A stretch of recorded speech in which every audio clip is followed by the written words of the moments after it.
I will perform the air brake and in-cab inspection for a Class B vehicle. First, I will verify I'm doing a safe start, seatbelt on, vehicle in neutral, brake applied.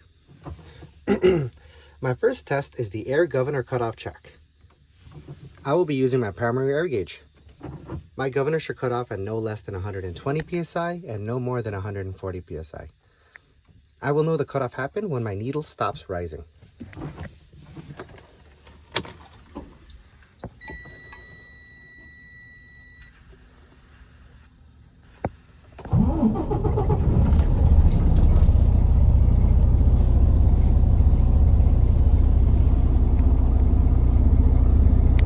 I will accelerate the process by revving my engine no more than 1500 RPMs.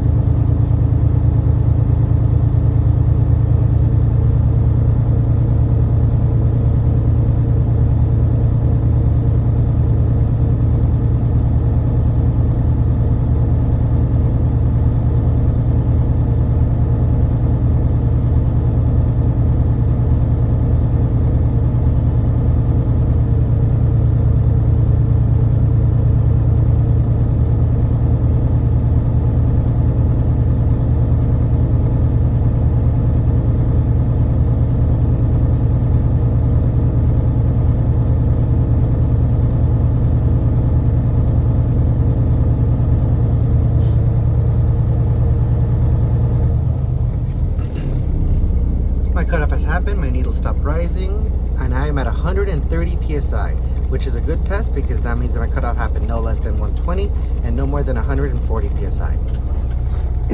My next test is the air leakage rate test. I should lose no more than 3 psi in 60 seconds. First, I will release my parking brake, verifying that I do not drop under 100 psi. Truck off, put it into accessory mode,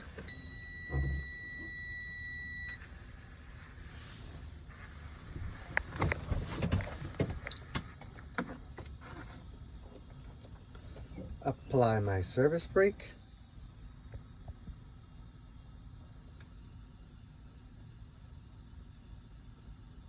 I am at 110 psi. My minute starts now.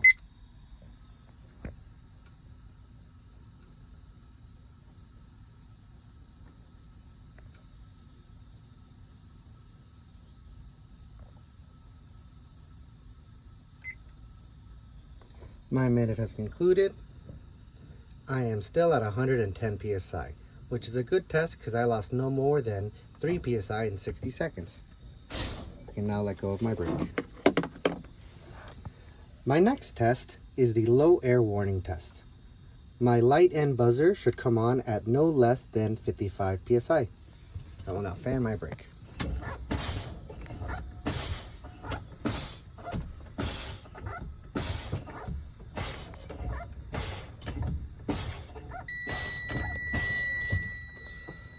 My light and buzzer has come on at no less than 55 psi, which is a good test because they both came on above 55 psi. Next, I will do the emergency pop-out test. My parking brake should pop out at no less than 20 psi, no more than 45 psi.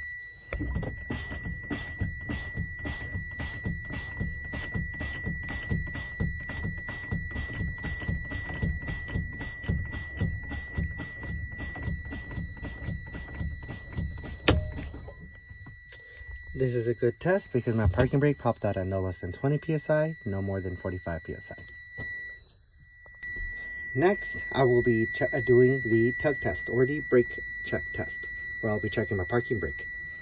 But because I need to be at max air pressure, I will build up to max air pressure. And while it's building up air pressure, I will perform the in-cabin inspection. Before I start that, I will get outside and retrieve my chalk. So I will turn off my truck, step out of my vehicle,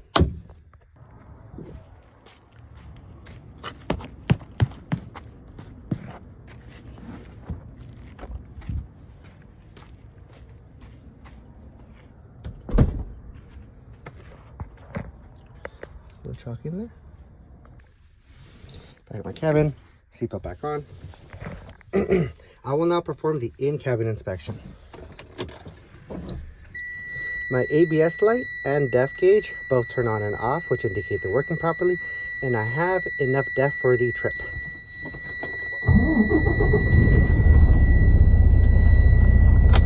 Low beams work properly. High beams work properly. Left turn signal works properly. Right turn signal works properly. Four-way flashers work properly.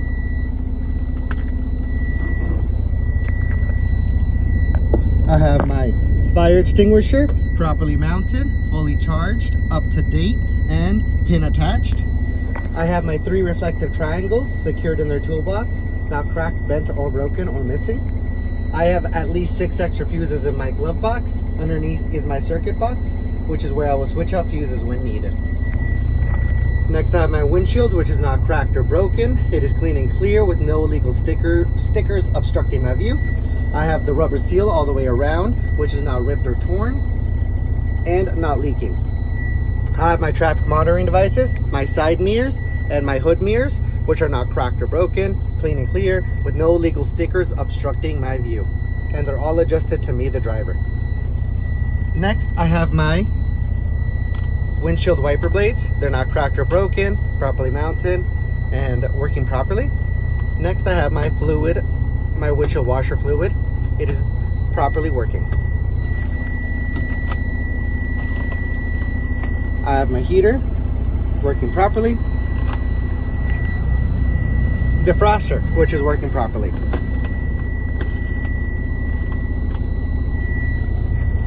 My electrical horn working properly. And my air horn working properly. I will now build up to max pressure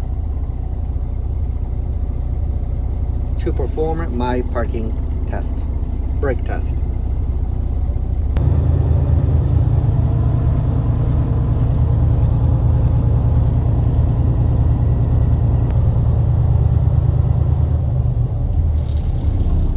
Now that I am at max pressure, I will now test my parking brake.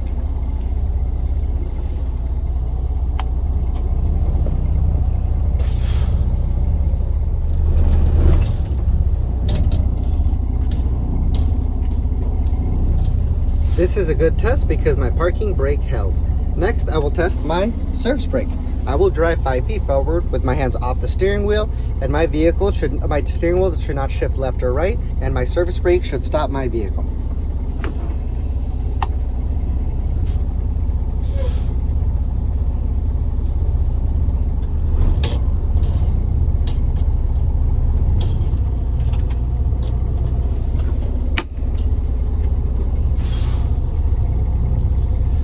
This is a good test because my service brake stopped my vehicle and my steering wheel did not shift left or right.